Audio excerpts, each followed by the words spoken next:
We're about news, commentary, conversations, truth, liberty, and God. We stand for American values and our flag. We believe that the Constitution is a document that fortifies rights already given to us by our Creator. We will not apologize for our love of God and country, ever. We are Right America Media.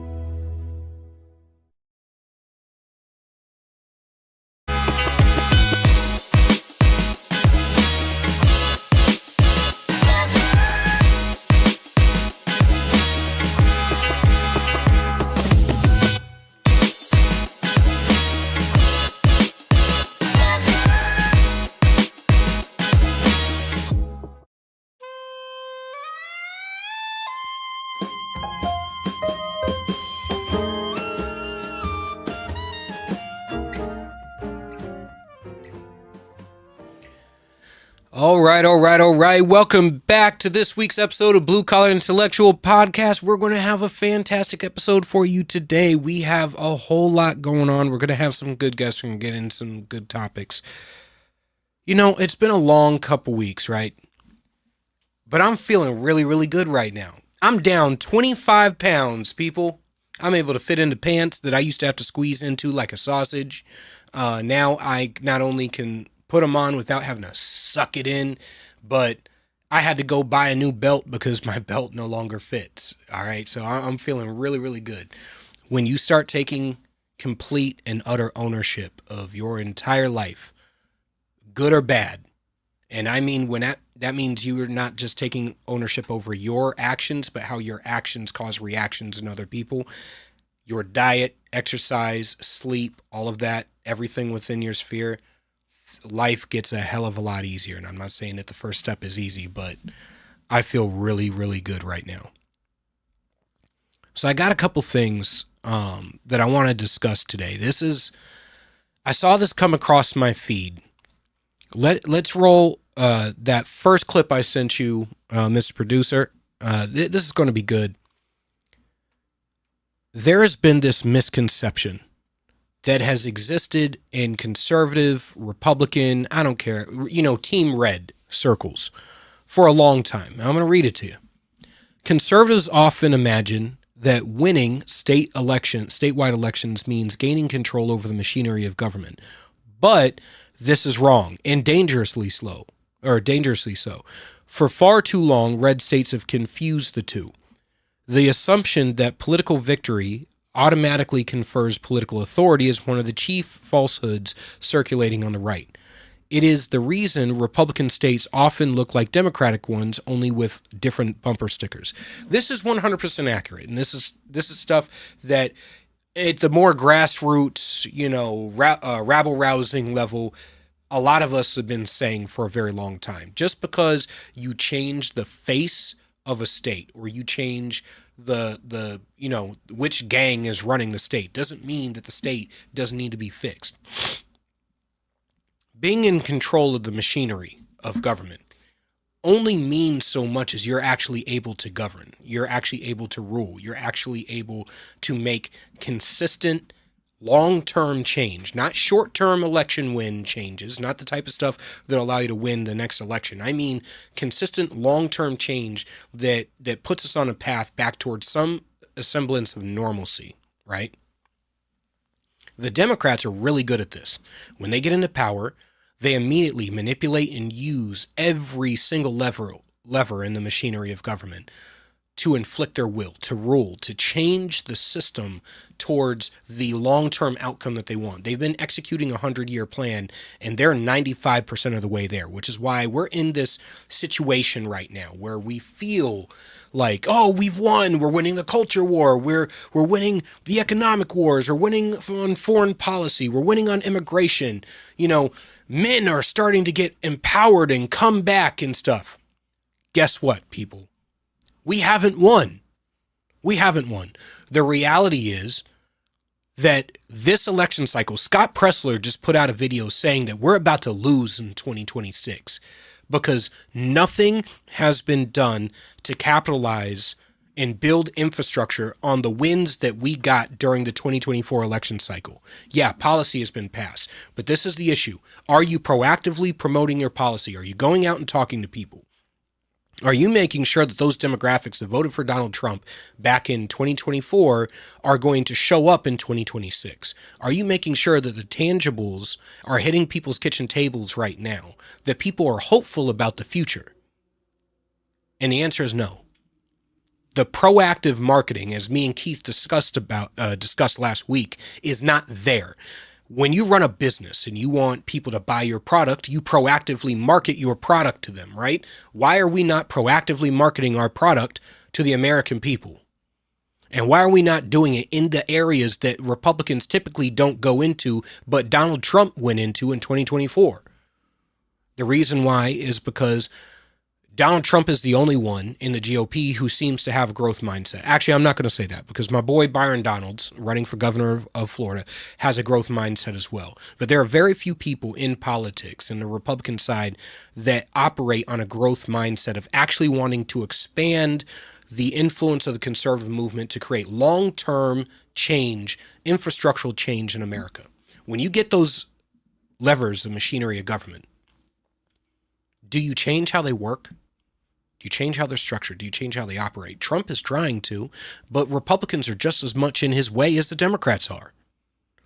You know why? Because they benefit off the system being maintained the way it is, the contracts being awarded the way they do, the campaign finance. You know, when you get elected by a system, you're invested in the system maintaining the way it is because you already benefit from the system, which is why so many of the people who go to DC and we expect them to make change don't actually make change because their positions are based on convenience, not principles, right? And this is why a lot of people take ire with Thomas Massey, but you could take ire with him, but his positions are based on principles, not on what is convenient at the moment.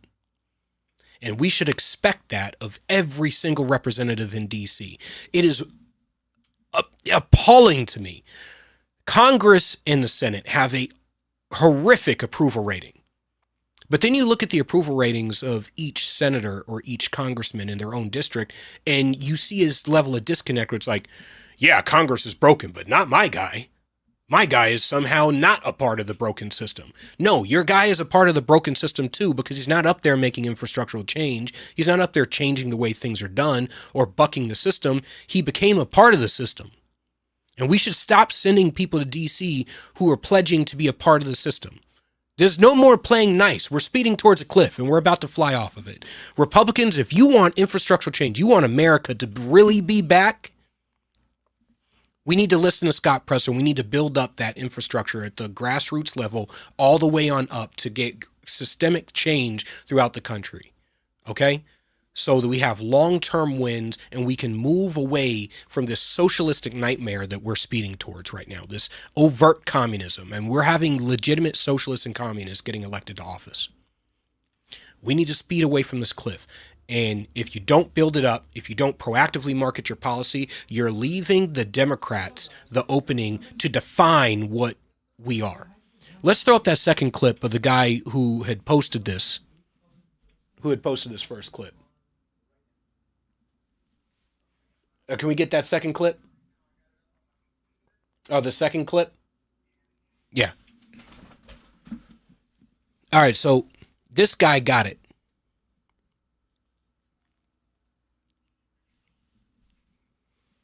All right. Typical 2025 conservatism. Identify the vacuum of power. You know, it's just, it makes you reticent. I'm going to read it because I can't read off screen. So I'm going to read it from where I posted it. Typical 2025 conservatism. Identify vacuum of power, then blame the sewer gas for filling it. More chalk around the toilet. Conservatives don't want to, quote unquote, control the machinery of government, i.e. rule. They want to rule, know how to rule, or even think that they have a right to rule. This is the issue, okay? It's not enough to just be in control. You have to actually be able to affect consistent long-term change. And if you're not, then you're just wasting everybody's time. You shouldn't be going to DC. DC is broken. You shouldn't be going to DC trying to play nice and do the same thing everyone is doing. To be honest, I would completely ignore everything that comes out of the Beltway. Those people are not normal, everyday people. They're highly invested in their own agendas, personal, financial, personal aggrandizement, advancement, whatever, or they're highly ideological. And the vast majority of the country is not highly ideological. Okay? We go about our daily lives. We want to be able to put food on our table, have good jobs, gas in our cars, food in our refrigerator, put clothes on our back, pop open a 6-pack of beer and watch the game on the weekends, and hopefully retire one day and pass down something to our kids other than debt. And maybe, just maybe, get a vacation in there, at least once every 5 years. So that's my rant for right now. We're gonna take a quick break and then we're gonna be right back. I do have a couple more clips. Hopefully we'll get to them before the end of the podcast today because there is some more stuff that is coming out. We'll be back with you in just a moment. Thank you for joining in on Blue Collar Intellectual Podcast. Make sure that you join Ram TV Live and you look up all of the content and support everyone we got for you. See you in a moment.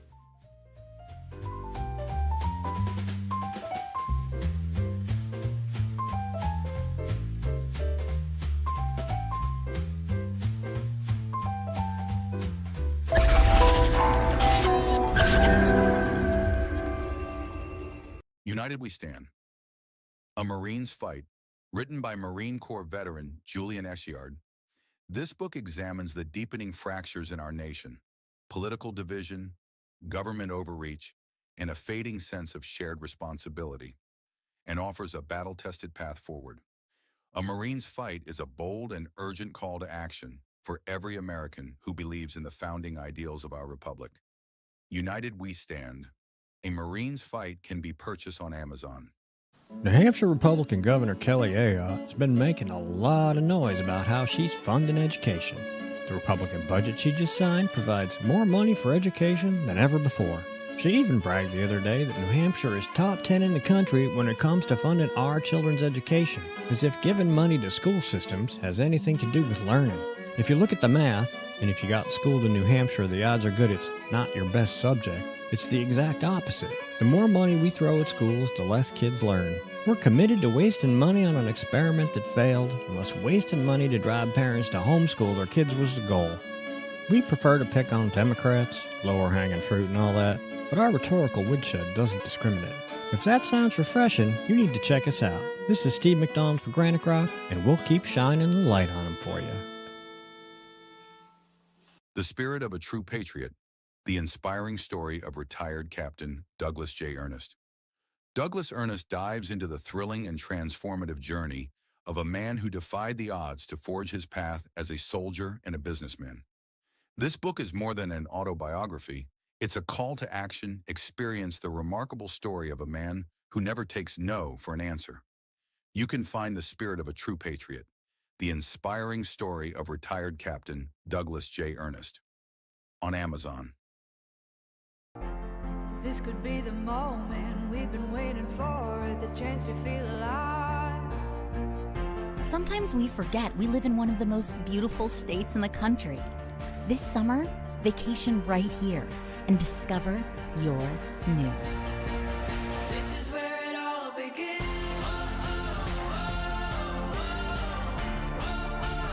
This is where it all begins. Yeah, I know. Look at that. It's so sad.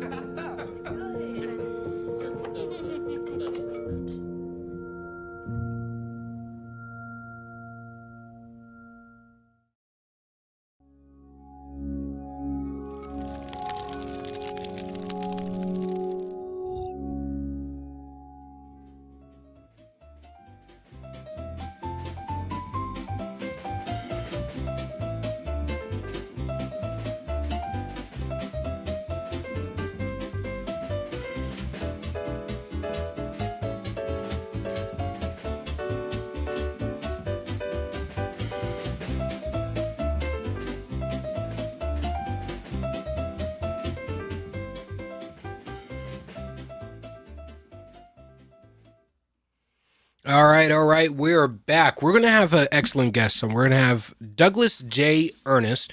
He is the author of the Spirit of a True Patriot, the inspiring story of Captain Douglas J. Ernest. He owns a very successful Corvette car dealership in Dallas, Texas. Corvette, fantastic car. I need to get me a C8 because, nothing says, fuck yeah, America, like going 128 miles an hour on highway. All right. We're going to be talking about, the Minneapolis school shooter ID'd as a trans woman, Robin Westman, and the manifesto of her desire to assassinate Trump. The Democrat Trump hatred and TDS syndrome, it's manufacturing killers. How are you doing today, sir? I'm doing great, Julianne. How about yourself? I'm having a fantastic day. I just opened up the show. I'm down 25 pounds and I'm able to fit into clothes that I haven't been able to wear comfortably in a long time. Hitting the gym, eating, dieting, living life, loving life. It's amazing how when you change your physiology and you change your diet and everything you put into your body, how the final end result, how you feel so much better. You feel alive, feel energetic, and life just has a brighter outlook to it. It does. It definitely moves you in the right direction, which brings us to this whole TDS and these trans shooters that we're dealing with.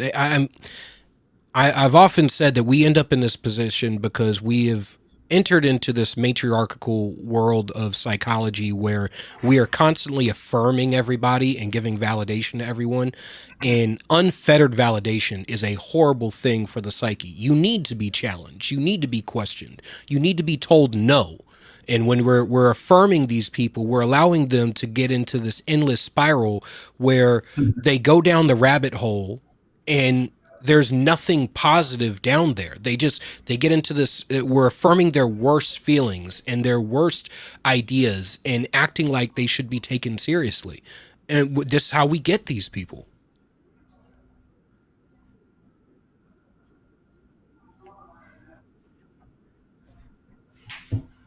That's a great point, Julianne. I come from a backdrop of having experience because my best friend from high school actually has a child that was transformed to transgender over the last 3 to 4 years. In the military, when I was in, we didn't allow any such practices. It's only seemed like the last 6-7 years this phenomenon has come out, and it exacerbated itself when the Biden administration not only tolerated it but actually celebrated it. In the military, several of my friends have exited the military that were high-ranking colonels. There was even a friend of mine who was a general, had just had enough. And, you're looking at the investment in a general, $12-13 million, an investment in a colonel, $8-9 million over the period of their career. And they're exiting because of these extreme practices, these experimental programs that were put into the military. Well, you're taking somebody that might have some challenges. As a teenager, I remember the challenges I had. I went to a very tough school. I had a hard time fitting in sometimes with people. I didn't do good at school sometimes, and then I'd do better. I'd play sports. I'd fail in sports, try something else. So there's all these challenges I have, but I was never told that I could experiment with my gender. That is just a horrific, aspect to a teenager's life, to tell him you actually have the choice. And like you said, why not you just tell him no? The example I'd like to give you was a friend I went to high school with. I joined the military at 17. He went and became a machinist, and he became a very successful machinist. He's extremely wealthy. He went and opened up his own business later, and he never went to college. He just worked hard and, did it the old true American way. He worked in a factory and later opened up a small machine company, and now it's a very large machine company. We were out hiking about 2 months ago. I went to Wisconsin, and I always look him up and go see him. And when we're walking, this man is what you embody a real man. He's a tough guy. He's strong, takes care of himself. He's my age, and he's a machinist. He lives strong. He's been married for 30-some years. Takes care of business, takes care of himself, his health. We're walking in the woods and we're talking, and I said, how's Steve doing? And he looked at me and started crying, and it was an awful, awful, awful experience. And I thought, oh my God, something. I didn't know his kid had passed away or something. And I said, man, I'm so sorry. I didn't know he died. And he goes, it's not that. It's not that. And he said, he's transformed to a transgender. He's now a woman. And I said, what? And it just blew me away. And he gave me this story about, he went to Milwaukee Public Schools. His son went to the same school that he went to as a kid in the middle of Milwaukee. And he said ever since the age of 10, 11, 12 years old, the last 6 or 7 years, the teachers had been telling him, not him knowing this, that you can pick your gender. He had come home and asked the mom and dad if he could wear girls' clothes. And of course, they said no. And they found out later that he was going to school and he was changing clothes at school, and he was supported by the teachers to hide this from his parents. Now, this is just a blatant act of, defiance of a person's and a parent's rights to be able to school their children, take care of their children. And he said by the time that he had gotten to this point, it was too late. He'd transformed. He'd been taking these hormone therapies behind his back and all these crazy stories. Now, this kid's had a lot of problems. He can't hold a job. He can't go to school. He lives at home with his parents. He's got an emotional problem. He's seeing psychologists and he's lost. He doesn't have a partner in life. He's having a hard time to figure that out. So it just destroys what you would think is just a normal, civilized person that would be able to relate to society and live a good, fruitful life. And it just sets them back. It destroys their life. And when they start maiming their body, it's over. You can't put these parts back on. You can't go backwards when you're developing women's breasts, when you're changing the hormones inside your body. It's an utter destruction for these kids. Now, one thing that I must point out, this was a kid that started doing this at 13, 14 years old and hiding it from his parents. Is now 19, 20 years old. This kid's life, his world is in front of him. And he had a good life before he started experimenting with these programs. But right now, he's in a world of heat. The kid's going to see a psychologist. The kid's been suicidal. And it's just an awful experience. And that's just one example I hear. When I was younger, you never heard of any examples like this because there was not an option. As you mentioned, Julian, we just tell them, no, that's not acceptable in society. When you're 30 years old, when you're 25 years old and you decide to make that choice, but not at this young age. We see from these trans shooters, it's because they're having problems. They have mental illness. They're having problems. They're supported. They're ostracized from society. And then they try to find a way to get back. And they commit some of the most horrific atrocities, committing murder against 8, 9, 10, 11-year-olds that are in a church worshiping their Savior, to me, is the act of the devil. It's the unspeakable. Yeah. And I hope we can find something as a nation to stand behind to rid our world of these evils. Where I think this ends up going is not just the unfettered affirmation validation. A lot of these kids have mental health issues. They're having major mental health issues, but rather than addressing the root cause of the issue, we're trying to band-aid it with and address just the symptoms. And I think that this is medically, medical malpractice. When you go to a doctor and you say, I'm having knee problems, they do an x-ray, then they do an MRI. They try to figure out whether it's a bone issue or joint issue or whether you're having issues with your ligaments and stuff. They're trying to get to the root of the problem. But when it comes to psychology, we're looking at it completely different. And when it comes to trying to transition a lot of these kids during their puberty time frame, when their body is still developing, you create lasting, catastrophic effects on the body. We are ignoring hundreds of years, the last 100 years of science and data showing that our body chemically manufactures. So men, it's testosterone. Women, it's estrogen and progesterone are your main hormones, right? We're finding, and there was a doctor that found this out and he got blackballed for it. They have a lot of these kids, when you start going and monitoring their hormones, doing a full hormone panel on them, because your testosterone count affects your psychology. Your estrogen and your progesterone levels affect your psychology. Whether you're depressed, anxious, suicidal, angry, no matter what it is, your hormones explain. They're like a roadmap explaining your mental capacity and the things that are going on with you. And the psychology industry is only looking at it from the psychology perspective and not the biological perspective as a component of it. This doctor started getting these kids back to their baseline of where their hormones should be while doing therapy to see if they really need transition. After about 6 months of being back at their homeostasis of where they should be biologically, hormonally, I think it was over 97% of these people didn't want to transition anymore. They were good. I remember reading that study. I saw. I saw something highlighted. It was either the Wall Street Journal or some other mainstream media that had put that out, and they were trying to falsify the experiment and say the underlying assumptions weren't true. Something that you'll see from the mainstream media. But I remember reading that study, and they said it was somewhere around that number, around 97%. Their extreme behavior, their measurements for depression and isolation had gone way down. They were like 3% were still factor to still have the symptom, that which is a huge transformation, be able to go through it. So I know you're passionate about this. I can hear it in your voice. And for me too, it's something I just want to reach out to my friend and tell him, hey, I hope there's hope for you, because he's an only child. He's a father of one child. And he had told me it's just so hard to deal with this with the family. The family, it affects not only these children's lives, but it affects the entire family.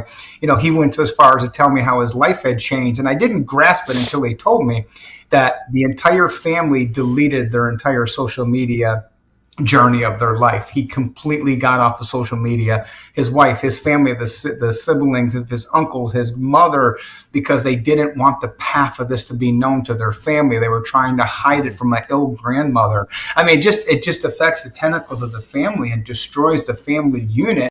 And then you're putting this person in a society that has this garbage, if you will, these feelings of isolation and rejection, and their hormones and their imbalances being changed, and it just creates a path of destruction. You can see how they act out. You also seen the last mass murders in these schools. I believe it's the last 3 of 5 have been committed by trans, and it's a horrific phenomenon that's developing now. And I believe we're going to continue to see that because we've had such a high number of these transitions and these schools telling these kids it's okay to pick your gender.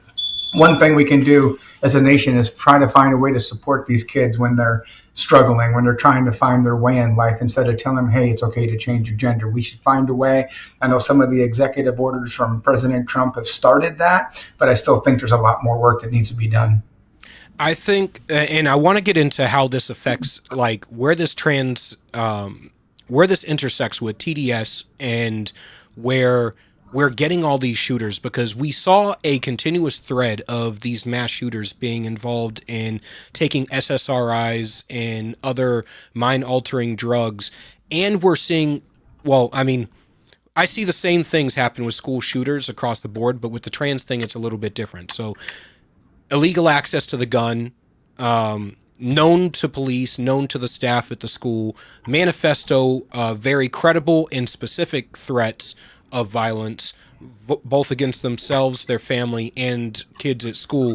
And then on top of it, most of them were intersected and approached by law enforcement and the staff at the school, and nothing was done prior to the act itself. But with this trans situation here, there is an overt refusal to recognize that the chemicals that are being pumped into these kids, mind-altering chemicals, combined with the algorithmic abyss, right? The radical progressivism, or I just call it radical systemic Marxism. I call systemic racism Marxism, masquerading as progress. And I think that being pushed simultaneously with all these mind-altering drugs is what's causing the TDS and causing these people to act out the way that they are and think that the only thing that they should be doing is taking the most extreme, disgusting acts imaginable. And you mentioned the chemicals that were pumped into these kids, and I've done some extensive reading on the puberty blockers and so forth. And yes, I believe it makes their mind concisely. It just brings them and drives them to these absolutely extreme behavioral practice. And you said they're sick and they're disgusting and they're just so out of far of the realm of what we consider normal. That pendulum has swung so far in society today, because we not only see the political administration that firm by the White House and had many bodies of government trying to normalize these things and trying to impose them and trying to impose these beliefs of, the less than 1% and bring it upon other people. So for us, we have to find a way. You talk about all these challenges, all these problems for everyone that are affected by this. But with these gender affirming hormones, puberty blockers, we have to find a way to give more control to the parents. As my friend, I almost mentioned his name, and because my heart pours out to him, and that was, if we can find a way for the parents to have more control and not let the kids go to school and change their clothes and be recommended by a teacher to go to a doctor for these changes, I think that's a big part right there. These are so influenced by their leaders. I read a book my teacher recommended me recently, is that children spend more time with teachers than they do with their. And if you think about that, I spend most of my time. I spend a couple home with the, but the majority of my time is going to these teachers. And some of the real practice of these teachers cause detriment life of the all over, and find a way to pull back on the position. I did an executive out my office.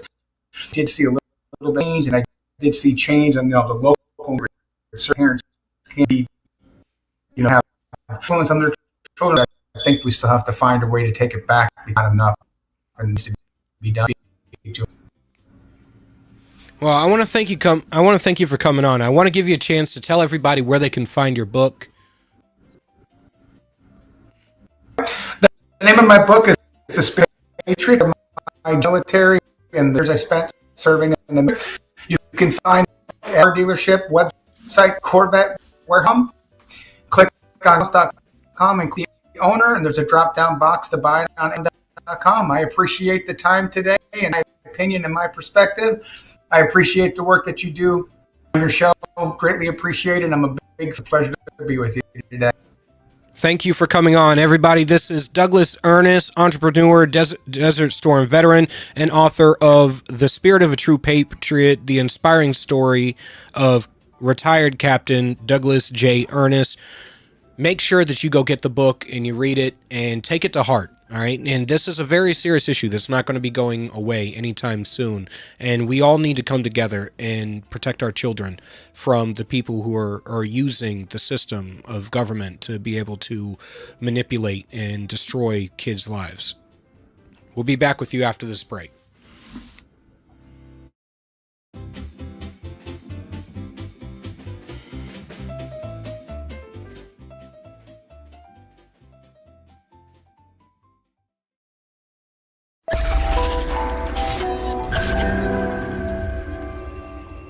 United We Stand. A Marine's Fight, written by Marine Corps veteran Julian Essiard. This book examines the deepening fractures in our nation, political division, government overreach, and a fading sense of shared responsibility, and offers a battle-tested path forward. A Marine's Fight is a bold and urgent call to action for every American who believes in the founding ideals of our republic. United We Stand. A Marine's Fight can be purchased on Amazon. New Hampshire Republican Governor Kelly Ayotte has been making a lot of noise about how she's funding education. The Republican budget she just signed provides more money for education than ever before. She even bragged the other day that New Hampshire is top 10 in the country when it comes to funding our children's education, as if giving money to school systems has anything to do with learning. If you look at the math, and if you got schooled in New Hampshire, the odds are good it's not your best subject. It's the exact opposite. The more money we throw at schools, the less kids learn. We're committed to wasting money on an experiment that failed, unless wasting money to drive parents to homeschool their kids was the goal. We prefer to pick on Democrats, lower hanging fruit and all that, but our rhetorical woodshed doesn't discriminate. If that sounds refreshing, you need to check us out. This is Steve McDonald for Granite Rock, and we'll keep shining the light on them for you. The Spirit of a True Patriot, the inspiring story of retired Captain Douglas J. Ernest. Douglas Ernest dives into the thrilling and transformative journey of a man who defied the odds to forge his path as a soldier and a businessman. This book is more than an autobiography. It's a call to action. Experience the remarkable story of a man who never takes no for an answer.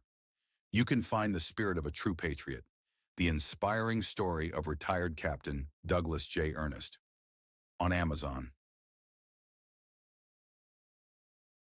Yeah, I know. Look at that. It's so sad.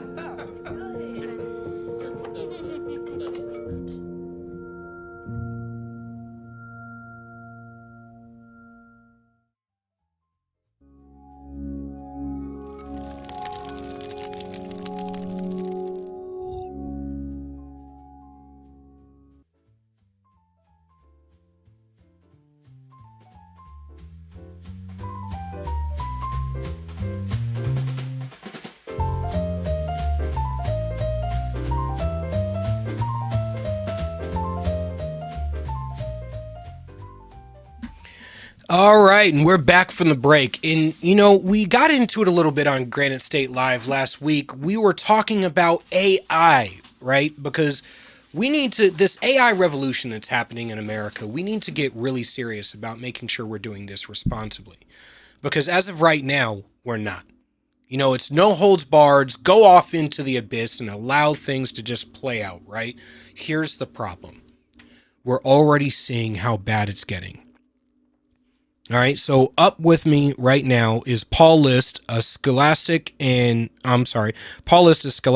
true Christian philosopher, sounding the clarion call against the rise of artificial intelligence and transhumanism. Let's get his take. Thank you for coming on the show, sir. Oh, it's my pleasure. Thanks for having me on. So give us your take on AI. I have my leanings as being hesitant, but I use AI only as a tool for learning. So I use it for research purposes to help aggregate the same way I would a Google search. But the vast majority of people aren't.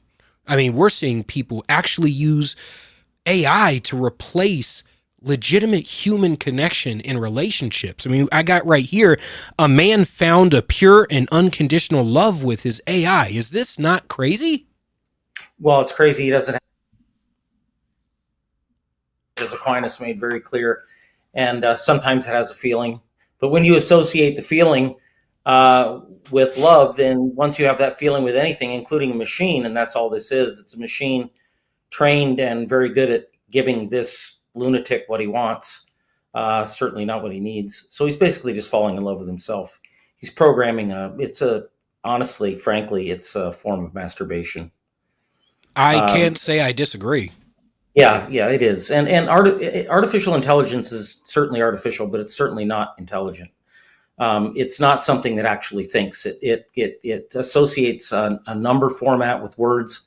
It has no capacity for the concept contained in the word.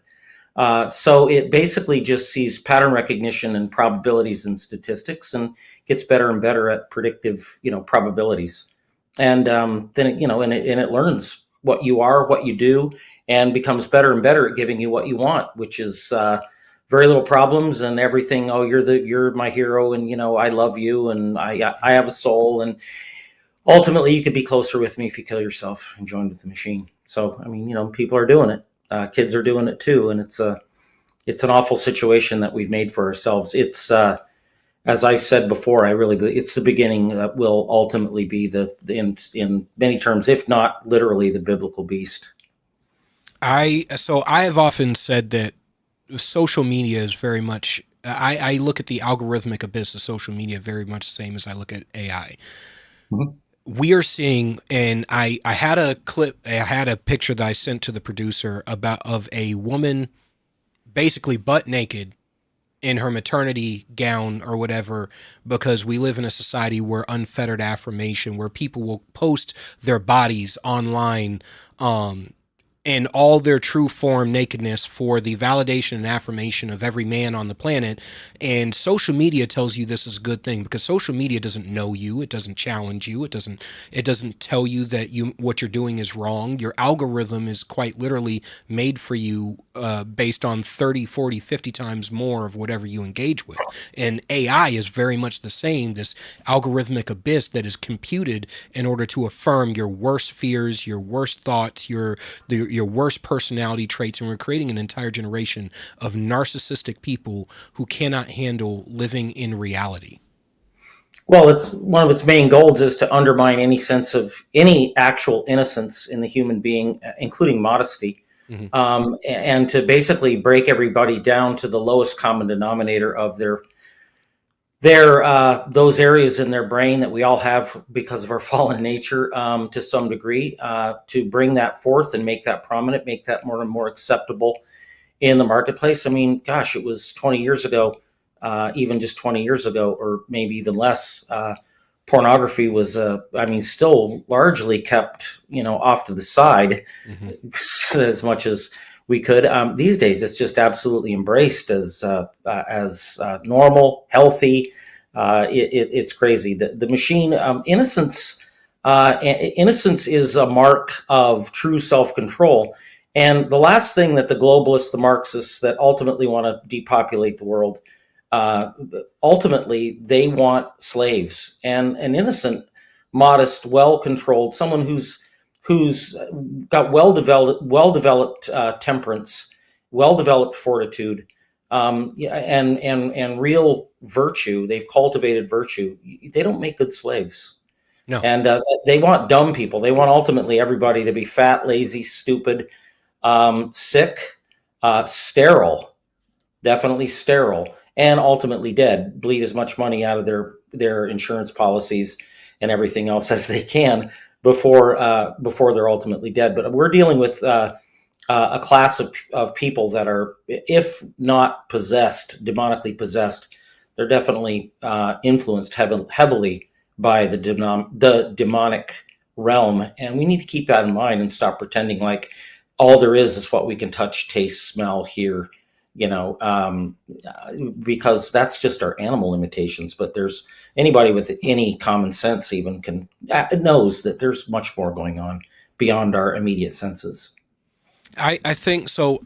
I look at this and I want to reference a movie, one of my favorite movies, just for pure nostalgia of its all the pop culture stuff I grew up with. The movie Yeah. Ready Player One, where these kids, the entire world basically is playing this giant metaverse of every video game and pop culture reference imaginable in order to get to the end of the game. And you can create this alternate reality where you don't have to actually live in real life. And while the movie seems like a whole bunch of fun, but I'm looking at a dystopian reality where people are walking around with goggles, not engaging with each other, not talking with each other, not living real daily life, but they're in this virtual reality where you can escape. And the problem that I see is, whether it be video games, whether it be movies, whether it be AI, social media, whatever, it's okay to use something to unwind for a moment, like sitting down and having a beer with a friend. As soon as you start to transition into using these things as an escape, now you're no longer dealing with the nuances of reality. And the reality is, the good things are good because we go through pain to get them, right? You have to go through pain to grow. You have to go through pain. There's nothing in life worth having that you don't have to fight to get. And we're losing that as a society. Yeah, it's the ultimate and simple. And I mentor a lot of young men, and I never fail to mention this ultimate potent equation. And it's so simple: sacrifice equals rewards. Mm-hmm.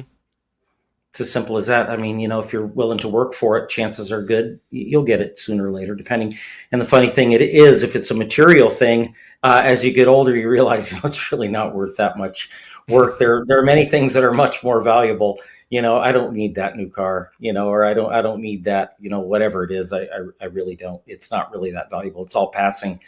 But yeah, we the thing too that I don't think most people realize is how old the idea of the virtual realm is. It's as old as philosophy. It was one of the early questions that ancient philosophers, gosh, 3, maybe even 4,000 years ago, asked as they looked around in this created nature. They wondered, is this continuous? Is this infinitely divisible? In other words, there's no gaps in reality. I move my hand from here to here, and it's continuously through. Motion is a continuous thing.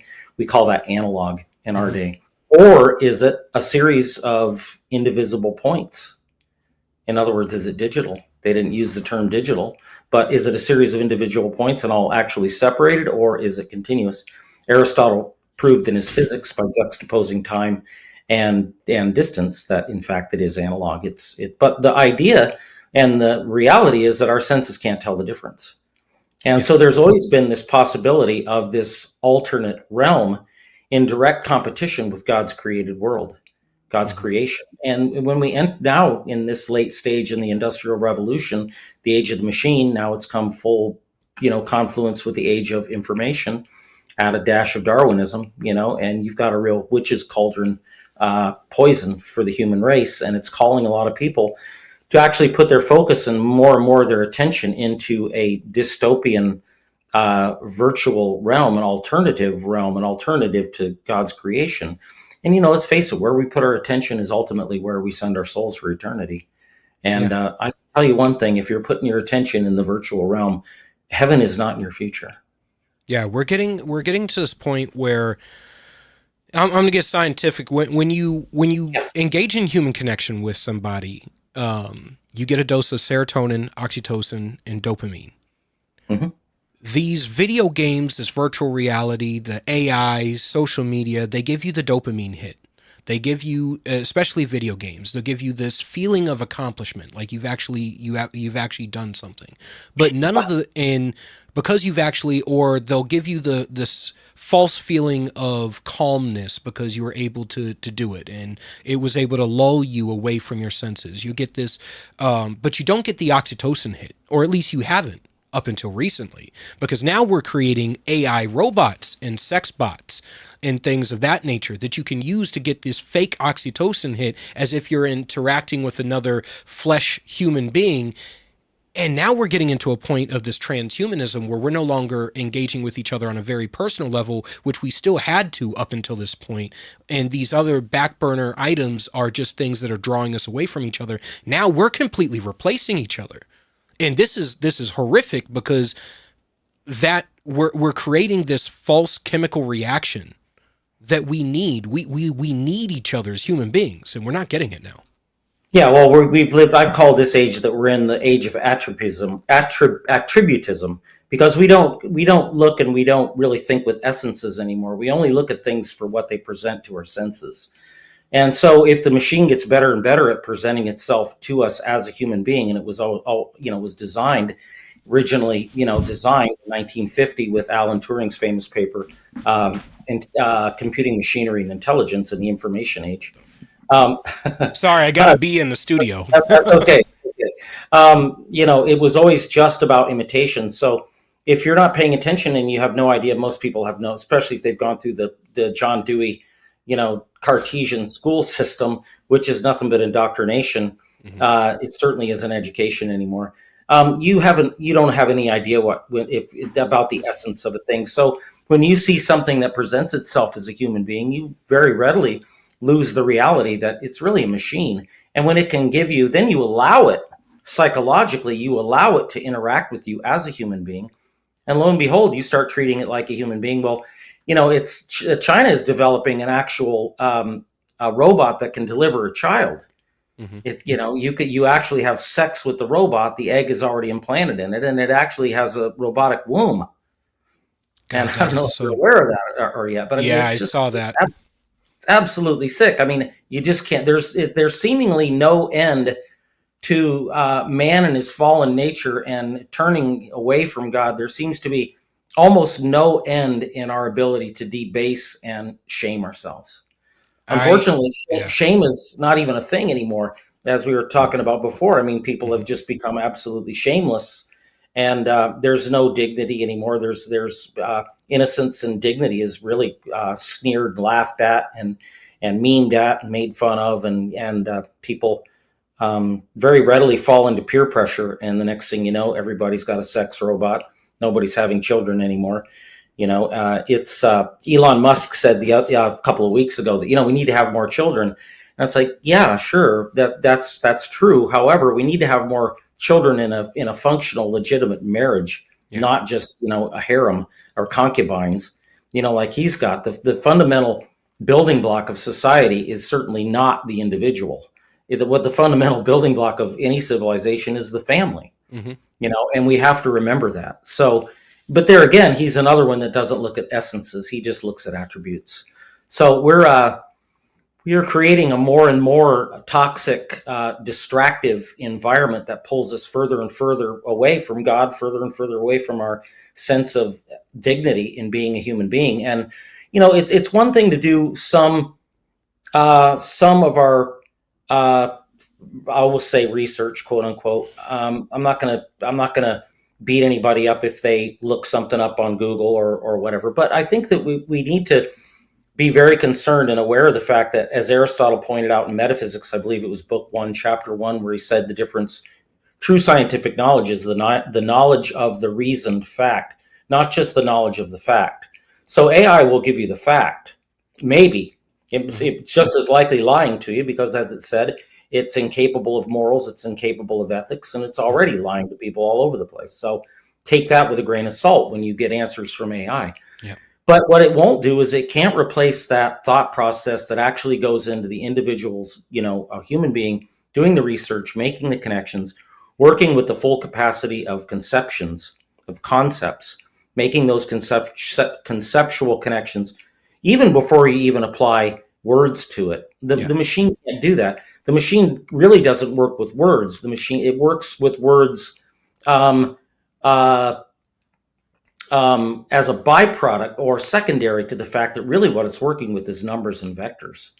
So, in vectors is its form of how it makes relationships or tries to make relationships between words, but it's really just numbers. It's all it can do is compute numbers. And it's gotten, with training and trial and error and big data, all this data to pull from, it can do a pretty good job of imitating a human being, which, as I said, was exactly what Alan Turing intended it to do in his 1950 paper, Computing Machinery and Intelligence, where he invented the imitation game and the whole standard for what we would call intelligence. If a human interrogator is speaking to a machine and a human being, and he can't really always tell the difference between the human being and the machine, who are we to say that the machine isn't intelligent on some level? So this is really sad, but it's the level of our degraded intellectual capacity and our ability to actually work with concepts and essences rather than just with attributes. And that's all the machine has is attributes. It'll show on the outside, and they put enough sexy looking rubber and synthetic hair on it and balloons in the right places, and next thing you know, you think you're dealing with a woman, and you're not dealing with a real woman, as any man could tell, and I could put it in the converse that any woman dealing with a man could say very much the same thing. It takes a lot of give and take. It takes a lot of patience. It takes love. Love is a knowledge. You don't always have that feeling, and then when you lost that love and feeling, I don't love you anymore. And then we wonder why, 40-60% of marriages wind up in divorce. It's I'm not always happy with my wife, but I always know that I love her. So, and she does the same thing. So, but a robot doesn't do that. It makes no demands on you whatsoever.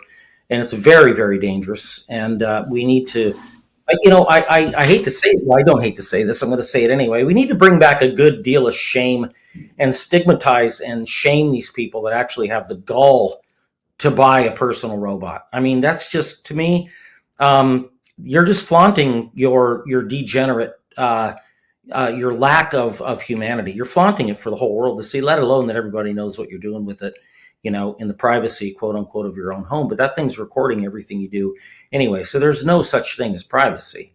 Anything you do with this thing, and it's been programmed and engineered and got all these extra muscles in the right areas to give you all these pleasures that you want physically, but it's recording everything and nothing's private at all. And you should be ashamed of yourself for being involved in something like that in the first place.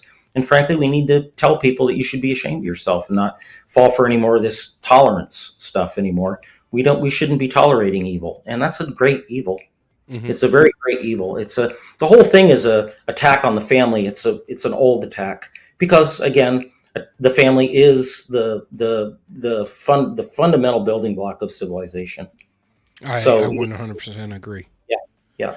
So, I mean, I heard a little bit of your last guest talking about the whole transgender thing, and this is all part of the same plan. People have to become aware and open their eyes and realize that none of this stuff that these globalists, these Marxist, quote unquote elites, which we really need to stop calling them the elite, they're the global scumbags. I completely agree. They're not elite at all. They've got a lot of money and way too much power and no morals and no ethics and no shame. And they've got no love for humanity, and their whole goal is to depopulate the world. And it comes in every form you can imagine. Whether you're watching movies, it's degenerating your mind. Whether you're listening to this rap, which is just absolutely poison, this formulated Taylor Swift type stuff, it's absolutely mind numbing. We have to really be careful about the old saying, garbage in, garbage out. When you're filling your mind with poison in the form of music, you're doing a great harm to your psychology. You're disordering yourself like crazy, and they want us disordered. And the whole transgender thing is to make little monsters that are ultimately feel betrayed because nobody protected them from their own bad judgment. And somebody should have done that. Their parents should have done that. The teacher should have done that. But instead, the teacher is really just pushing full scale ahead, pushing them into that because they're part of the machine. My book, Mount Doom, The Prophecy of Tolkien Revealed, spells out the whole Tolkien mythology, all the secrets, everything, how it works. It's mind blowing. But I was thinking as I was listening to your with the last guy, I wanted to chime in and say, well, Tolkien had that whole area of the Marxist teacher covered, and in his mythology, that was Wormtongue. Yeah. That was Wormtongue was the slave of Saruman. Saruman is practical wisdom, and he's in the form of John Dewey. That's exactly who Saruman is, and he's taken over academia. So it's about, and then the scouring of the Shire in the end, which wasn't in the movie, is about actually driving out the Marxist program from your education. We're So going to have you, we're definitely going to have you back on. I got the music coming in the background, but I want to have you on because I want to go deeper into that. And I want to be get great. into the psychology realm because I am a massive critic of modern psychology and the education system and how Marxism has been intertwined into it in this transhumanist ideology. Along with, I have plenty more critiques of unfettered validation and affirmation. So, we're definitely in agreement here, and I would like to have you back on in the near Yeah, future. very good. Yep. All right, Love to everybody, this is Paul List, a scholastic and true Christian philosopher. I told you we were going to have an excellent episode today, and make sure you go ahead and get his book, Mount Doom. Where can we find it? Well, you can get it anywhere that sells books. It's doing great on Amazon, but I certainly don't make any money on Amazon. I make about $1.50 a book on a $35 book. But you can also go to readmountdoom.com and order it there from me personally. I'll personally sign it and put it in the envelope and send it right out to you. And if you're a Tolkien fan, this explains everything, all the secrets, all the mystery, who Tom Bombadil is, what the whole thing is about. And it's an absolutely timely book in God's providence to bring it right square up front and center in the middle of our civilization to meet AI, because AI is Sauron. The One Ring is binary code, the language of the machine. All right. See, another fire episode for you this day. We keep bringing you these great guests. If you're not a member of the Ram TV family, you need to join because you're missing out on so much. These are conversations you're not seeing had everywhere else. Everyone else is caught up in the pomp and circumstance of whatever stupid shit is happening on social media today. Tune in to Ram TV Live so you can get that real. You can get your vegetables, right?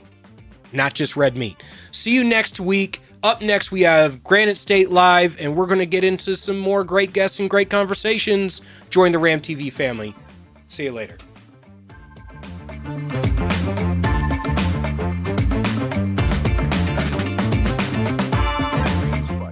Written by Marine Corps veteran Julian Essiard, this book examines the deepening fractures in our nation, political division, government overreach, and a fading sense of shared responsibility, and offers a battle-tested path forward.